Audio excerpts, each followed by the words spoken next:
میں تقریر نہیں کرنی ہے مجھے. حدیث شریف میں ہے, چند باتیں آپ کے سامنے پیش کروں. حدیث شریف میں ہے کہ 77 امتی 73 فرقۃ کلہم فی النار الا واحدہ.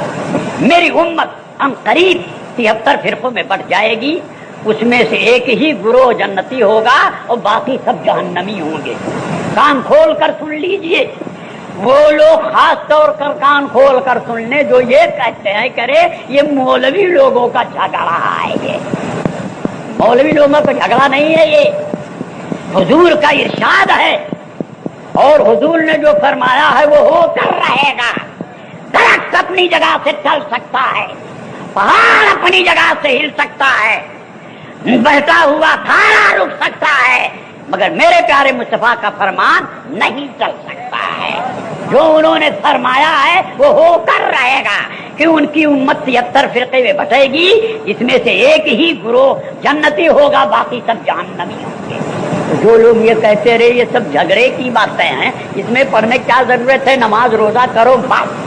یہ خیال ان کا غلط ہے. نماز روزہ تو قادیانی بھی کرتا ہے, دیوبندی بھی کرتا ہے, غیر مقلد بھی کرتا ہے, مودودی بھی کرتا ہے, اور ہم اہل سنت و جماعت بھی بحمدہی کا اعلیٰ کرتے ہیں. تو صرف نماز روزہ کی سے جو ہے حق پر ہونے کا ثبوت نہیں, نماز روزہ جو ہے کسی کا یہ اس کے حق پر ہونے کا ثبوت نہیں. قادیانی نماز روزہ کرتے ہیں, کلمہ پڑھتے ہیں, مگر اس کے باوجود دیوبندیوں نے ان کو مرتد قرار دیا ہے کہ ان کے پیچھے نماز پڑھنا جائز نہیں. فتاوی دارالعلوم دیوبند اٹھا کر دیکھ لیجئے, آپ کے پاس نہ ہو تو ہمارے دارالعلوم جدیہ میں آ کر دیکھ لیجئے آپ, کہ وہ کلمہ پڑھنے والے ہیں, وہ نماز پڑھنے والے ہیں قادیانی, زکات دینے والے ہیں قادیانی, روزہ رکھنے والے ہیں قادیانی, مگر ضروریات دین میں سے ایک بات کا انکار کر دیا تو دیوبند والوں نے ان کو کافر و مرتد قرار دیا. اور مرتضی حسن دربھنگی نے کتاب لکھی اشد العذاب علی مسیلمۃ الپنجاب, اشد العذاب علی مسیلمۃ الپنجاب, یعنی پنجاب کے مسیلمہ پر سخت عذاب. تو پنجاب کا مسیلمہ کون؟ وہی غلام احمد قادیانی. تو اس کتاب پر دیوبند کے تمام مولوی جو اس زمانے میں زندہ تھے سب کے دستخط, سہارنپور کے تمام مولویوں کے دستخط ہے. وہ کتاب دیکھی جا سکتی ہے میرے پاس موجود.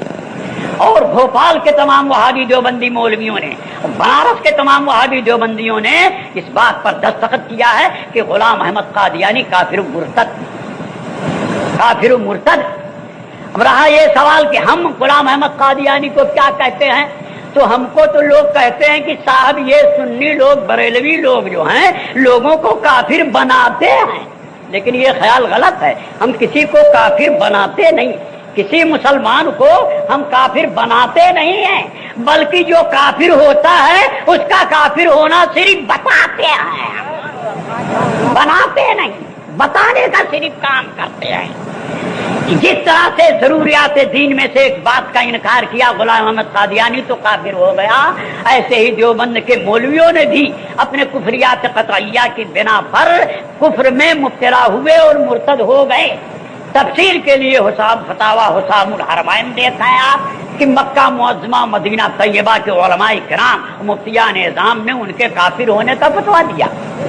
اور الصوارم الہندیہ جو شیر بشیر سنت علیہ الرحمت والرضوان کی مرتب کردہ اور لوگوں سے دستخط حاصل کردہ کتاب الصوارم الہندیہ ہے, اس کو دیکھیں کہ ہندوستان کے بڑے بڑے مفتیوں نے ان کے کافر و مرتد ہونے کا فتویٰ دیا ہے. تو نماز روزے پڑھنا چاہیے آپ, نماز روزہ والوں کو خود انہوں نے کافر کہا ہے, مرتد قرار دیا ہے. بے شمار رسالے اعلیٰ حضرت کے ہیں جو ان کے رد میں ہیں, لیکن ان کے لیے وہ لوہا کے چنا سے بھی زیادہ سخت ہے.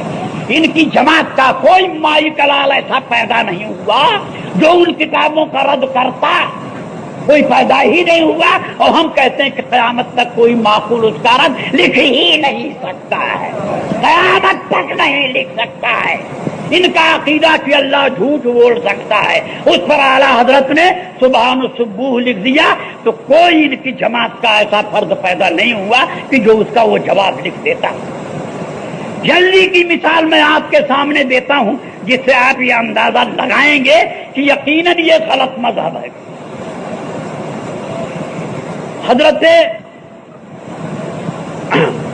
استاد العلماء حافظ ملت شاہ عبد العزیز صاحب قبلہ رحمۃ اللہ تعالی علیہ نے ایک کتاب لکھی، اس کا نام ہے المصباح الجدید، چھوٹی سی کتاب جس میں دیوبندیوں کے عقیدے لکھے۔ اس کے جواب میں بظاہر تو غالباً رہبر نام کا ایک آدمی تھا، اس کے نام سے وہ کتاب چھپی، لیکن منظور نعمانی نے در پردہ وہ کتاب لکھی اس کے جواب میں۔ اس کا نام رکھا مقام الحدیث، ادھر تھا تو المصباح الجدید نیا چراغ، المصباح الجدید نیا چراغ، نئے چراغ کے جواب میں ادھر سے مقام الحدیث یعنی لوہے کا ہتھوڑا پیش کیا۔ مقام الحدیث مانے لوہے کا ہتھوڑا۔ اب اس کے جواب میں جو پھر حافظ ملت قبلہ نے لکھا اپنے شاگرد مولانا مفتی محبوب صاحب کے نام سے، اس کا نام رکھا العذاب الشدید۔ تو آج تک کوئی مائی کا لال اس جماعت میں پیدا نہیں ہوا جو العذاب الشدید کا جواب دیتا۔ یہ قرض ان پر، ان کے آباء و اجداد پر پڑا ہوا ہے، قرض باقی ہے جس کو وہ ادا نہیں کر سکتے آج تک۔ اگر ان کا مذہب حق ہے تو ان سے کہیے کہ تم العذاب الشدید کا جواب دو۔ کیا وجہ ہے کہ المصباح الجدید انہوں نے لکھی، تم نے مقام الحدید لکھی، پھر اس کے جواب میں العذاب الشدید، تو اس کا جواب تم کیوں نہیں دے سکے؟ چاروں شانہ کیوں چت ہو گئے؟ آج پیسے کے بلبوتے پر اپنا مذہب پھیلانا چاہتے ہو، لیکن جو لوگ کی حق کے پہچاننے والے ہیں ان کو تم کبھی گمراہ نہیں کر سکتے۔ میں کہتا ہوں العذاب الشدید کا جواب ان پر اور ان کے پرکھوں پر قرضہ باقی ہے۔ ہمت ہو تو اس کا جواب یہ دے دیں، اور یہ جواب نہیں دے سکے، یہی اس بات کا کھلا ہوا ثبوت ہے کہ یہ غلط ہے۔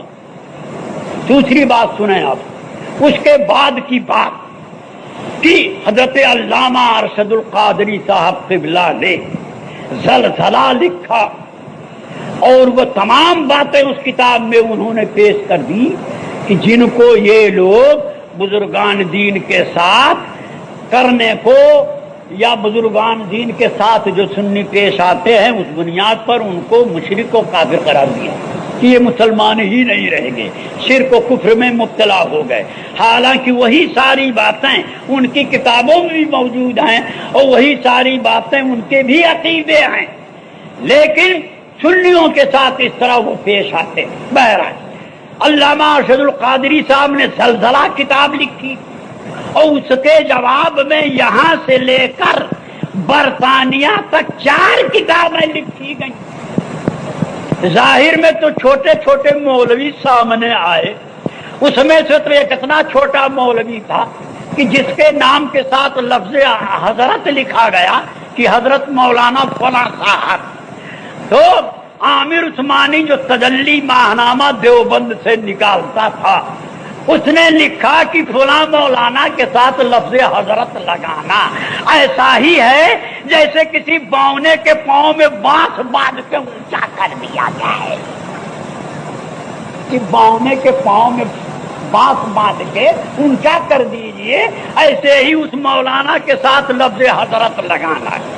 غرضے کی بڑے بڑے لوگ اندر تھے موجود، مگر ظاہر میں چھوٹے چھوٹے لوگ آئے، لیکن اس کے بعد یعنی یہاں سے لے کے برطانیہ تک 4 کتابیں لکھی گئی زلزلہ کے خلاف۔ مگر اس کے بعد علامہ ارشد القادری صاحب قبلہ دامت برکاتہم القدسیہ نے جو ان 4 کتابوں کا رد لکھا تو بالکل ان کو زیر و زبر کر دیا، ان کو یعنی اس کتاب کا نام رکھا زیر و زبر۔ اور آج تک اس قوم میں کوئی مائی کلال نہیں پیدا ہوا جو زیر و زبر کا جواب لکھتا۔ تو اعلیٰ حضرت کے تو تمام قرضے ان کے اوپر لدے ہوئے، شیر بے شیر سنت کے تمام قرضے ان کے اوپر لدے ہوئے، ان کا کوئی جواب نہیں دے سکے۔ یہ جلدی کی بات ہے کہ حافظ صاحب قبلہ کا قرض ان کے اوپر باقی ہے اور علامہ ارشد القادری کا بھی قرض باقی ہے، اور اگر ان کے اندر طاقت و قوت ہے، اگر یہ حق پر ہیں، اپنے آپ کا دعویٰ کرتے ہیں کہ ہم حق پر ہیں، تو ان کتابوں کا وہ جواب لکھیں، لیکن ہم کہہ دیتے ہیں کہ وہ جواب اس کا نہیں لکھ پائیں گے۔ یہ آج کی بات نہیں ہے، کئی سال پہلے کی بات ہے۔ یہ لوگ اپنے کانوں میں تیل ڈال کر بیٹھے ہوئے ہیں اور دھاندلی و بے حیائی پر آمادہ ہیں، اور سعودیہ عربیہ کے ریال کے بلبوتے پر سنیوں کا یہ ایمان خریدنا چاہتے ہیں۔ حقیقت میں یہ باطل پرست ہیں اور غلط ہیں، لہذا ہے مسلمانوں، آپ اس کے پھندے میں ان کے آنے کی کوشش نہ کیجیے۔ اگر وہ آپ کو روزگار کے لیے پیسہ دیتے ہوں تو جان لیجیے آپ کہ روزگار کے لیے پیسہ ہم کو اس لیے دیا جا رہا ہے کہ ہمارے ایمان کو یہ خریدنا چاہتا ہے، ہمیں بے ادب اور گستاخ رسول بنانا چاہتا ہے، اس لیے یہ ہم کو پیسہ دے رہا ہے۔ ارے دیہاتوں میں تو بقرعید کے موقع پر بکرے بھی تقسیم کیے جاتے ہیں۔ جو گاؤں کا بااثر آدمی ہوگا اور اچھا آدمی ہوگا، کچھ خوشحال ہوگا، جس کا آبادی کے اندر اثر ہوگا، اس کو بکرے بھی یہ لوگ پیش کرتے ہیں۔ کیوں؟ بکرا دے کے اس کو پہلے صلح کلی بنائیں گے، اور صلح کلی کے بعد پھر اس کو دیوبندی بنائیں گے۔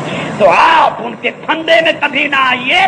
اب یہ مناظرے کا نام نہیں لیتے، اب یہ ہماری کتابوں کا جواب نہیں دے سکتے ہیں، اب عرب کے ریال کے بلبوتے پر سنیوں کا ایمان یہ خریدنے کی کوشش کرتے ہیں۔ آپ ان سے ہوشیار رہیں، اللہ تعالیٰ آپ کو ان کے فریب سے محفوظ رکھے، آمین ثم آمین۔ السلام علیکم۔